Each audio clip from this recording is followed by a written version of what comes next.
পর্দার অন্তরালে যে মা এবং বোনেরা আছেন, আল্লাহ রাব্বুল আলামিন বলেছেন, মহিলারা জাহিলি যুগের মেয়েদের মতো তোমরা সাজসজ্জা করে চলো না। কার কথা? অকর্ণা ফি বুয়ুতিকুন্না, তোমরা ঘরের ভিতরে থাকো। আর যখন ঘরের ভিতর থেকে তোমরা বের হয়ে যাবে, জাহিলি যুগের মেয়েদের মতো আশকারা, মাস্কারা, হাই হিল, ঠোঁটে লিপস্টিক, ঘাড়ে ভ্যানাইটি ব্যাগ আর শ্যাম্পু সেন্ট মেরে চুলগুলা শ্যাম্পু দুলাইয়া তুমি স্বামী তোমার বউকে পিছনে নিয়ে লাল দুপাট্টা, কথা বলে না কেন? আছে না এরকম মুসলমান, নামাজি মুসলমান এরকম আছে না? বউকে শ্যাম্পু করাইয়া, হাই হিল পরাইয়া, ভ্যানাইটি ব্যাগ কান্দের উপরে নিয়া মোটর সাইকেলে গ্যাস দেয় আর বলে লাল দুপাট্টা হাওয়া মে উড়ে, ঠিক কিনা? এই যে আল্লাহ রাব্বুল আলামিনের এক বিধান আপনি লঙ্ঘন করলেন। পর্দা করা ফরজ, নফল ওয়াজিব কোনটা বলতে হবে সকলকে? ফরজ মানে আল্লাহর হুকুম। আর ফরজ যদি কেউ কন্টিনিউ ছেড়ে দেয়, সে আস্তে আস্তে জাহান্নামের উপযুক্ত হয়ে যায়। ও মা এবং বোনেরা, আপনাদের খেদমতে বলবো, যারা আপনারা আমার এই ওয়াজের কথাগুলো, আল্লাহর কথাগুলো আমার জবান দিয়ে আল্লাহর কুদরতি কথাগুলো আপনারা শুনতেছেন, মা এবং বোনেরা, বিনয়ের সাথে আপনাদেরকে বলবো, যদি আপনারা চেতন থাকেন, পর্দা করবেন ঢিলা ঢালা, এমন বোরকা পরবেন না আপনার পিছনের সাইজ, সামনের সাইজ সব কিছু বোঝা যায়, এরকম বোরকা পরবেন না। ঢিলা ঢালা বোরকা পরবেন, যে বোরকা পরলে আপনার পেট, বুক, পিছন সব সুন্দরভাবে এমন ভাবে আপনি যেতে পারেন, কোন পুরুষ যেন আপনার দিকে লোভাতুক, কামুক এরকম আকর্ষণ না হয়। যদি আপনি এটা করতে পারেন, মা এবং বোনেরা, 5 ওয়াক্ত নামাজ যদি পড়তে পারেন, আর স্বামীর খেদমত করতে পারেন, স্বামীর আমানতের হেফাজত করতে পারেন, আর রমজান মাসের রোজা যদি রাখতে পারেন, আমার নবী বলেছেন, আল্লাহর জান্নাতে যে দরজা দিয়ে ইচ্ছা মা তুমি ওই দরজা দিয়ে আল্লাহর জান্নাতে ঢুকে যাবে। সুবহানাল্লাহ পড়তে পারেন নাই? 4টা আমল করবেন মা বোনেরা, নামাজ পড়বেন, রোজা রাখবেন, স্বামীর আমানতের হেফাজত করবেন, পর্দা করবেন, আর স্বামীর আমানত যেটা আছে এটা হেফাজত করবেন। তাহলে আপনার জন্য জান্নাত অবধারিত হয়ে যাবে। স্বামীর আমানত বলতে মা বোনেরা আপনারা একটু শুনুন কাকে বলে। আপনার 3.5 হাত বডিটা হলো মেন আমানত স্বামীর। কি বললাম বুঝেন নাই? অনেকের স্ত্রী এই রসুলপুর থাকে, স্বামী থাকে সৌদি আরব, আছে না নাই?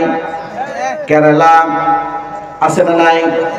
দিল্লি, রসুলপুর, এই গ্রাম থেকে বিভিন্ন জায়গায় মানুষ বিদেশে কর্ম করে। ও বোন, ও মা, যে সময় তোমার কোনো সম্মান ছিল না, ইজ্জত ছিল না, আল্লাহর নবী তোমাকে ওই জীবন্ত মাটিতে পুঁতে ফেলে দিত, এই অবস্থা থেকে বের করে নিয়ে এসে আল্লাহর পয়গম্বর তোমার রানীর সিংহাসনে বসাইছে। আল্লাহর নবীর কাছে গিয়ে একজন জিজ্ঞাসা করল, মান আহাক্কু বিহুসনি সাহাবাতি ইয়া রাসূলুল্লাহ?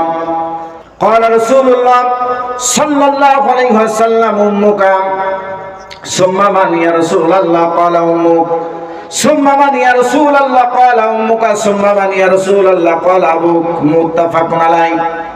আল্লাহর নবী, মা বোনেরা কান দুটো খাড়া করুন, দুটো নবীজির কাছে প্রশ্ন করলো, আপনি আপনার সম্মান তো নষ্ট করে ফেলছেন।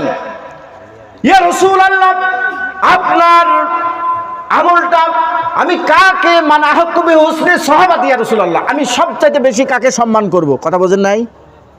আল্লাহর নবীর কাছে একজন যুবক গিয়ে বলছে, আমি সবচাইতে বেশি কাকে সম্মান করব, খেদমত করব? আল্লাহর নবী বললেন, তোমার মাকে। এরপরে কার? নবীজি বললেন, তোমার মায়ের। এরপরে কার? নবীজি বললেন, তোমার মায়ের। এরপরে কার? নবীজি বললেন, তোমার বাবা। মায়ের সম্মান কয় গুণ? 3 গুণ। ও মা, আমাদের পায়ের নিচে জুতা কি? আমাদের পুরুষদের পায়ের নিচে কি? জুতা।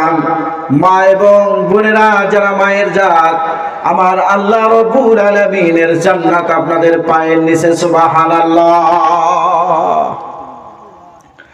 এই ফরজ বিধানকে আপনি অমান্য করবেন না।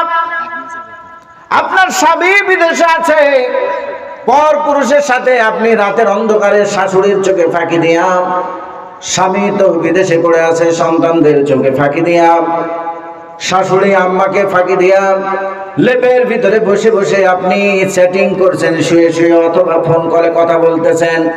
আপনার শাশুড়ি যে লেপটা মুড়ি দিয়ে আপনি একটু হালকা নাড়াচাড়া করছেন, আপনার শাশুড়ি মনে করছে বৌমা তো বড় আল্লাহর ওলি, রাত 2টোর সময় মনে হয় তাহাজ্জুদ নামাজ পড়ে শীত লাগছে, মনে হয় লেপের ভিতরে বসে তাসবিহ তেলাওয়াত করছে। শাশুড়ি মুরুব মানুষ মনে করে তাসবিহ তেলাওয়াত করে, লেপ টেনে দেখে না না না, ভিডিও কলে স্বামী ছাড়া চাচা তো স্বামীর সাথে কথা বলে। কথা বলে না কেন? কথা বলে না কেন? ঠিক কিনা জোরে বলতে হবে। সমাজ ধ্বংস করে দিলাম।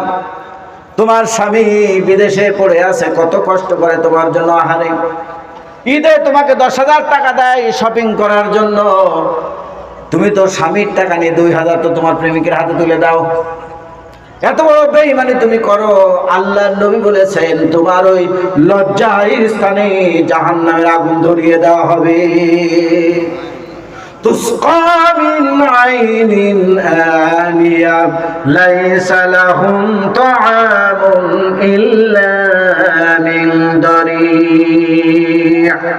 এমন কাঁটাযুক্ত খাবার তোমারে পরিবেশন করা হবে যে কাঁটাযুক্ত খাবার খেয়ে তোমার শরীর ডেভেলপ হবে না, গলা, এই ঠোঁট, এই সব কিছু ফেটে যাবে, এমনকি ফিনকি দিয়ে রক্ত বের হয়ে যাবে। এই খাবার খেয়ে তোমার শরীরের কোনো উপকার হবে না। আল্লাহ রাব্বুল আলামিন অন্যত্র বলেন লা ইয়ামুতু ফিহা ওয়া লা ইয়াহইয়া। জাহান্নামের ভিতরে জাহান্নামীরা মরবেও না, জাহান্নামীরা বাঁচবে না, ইল্লা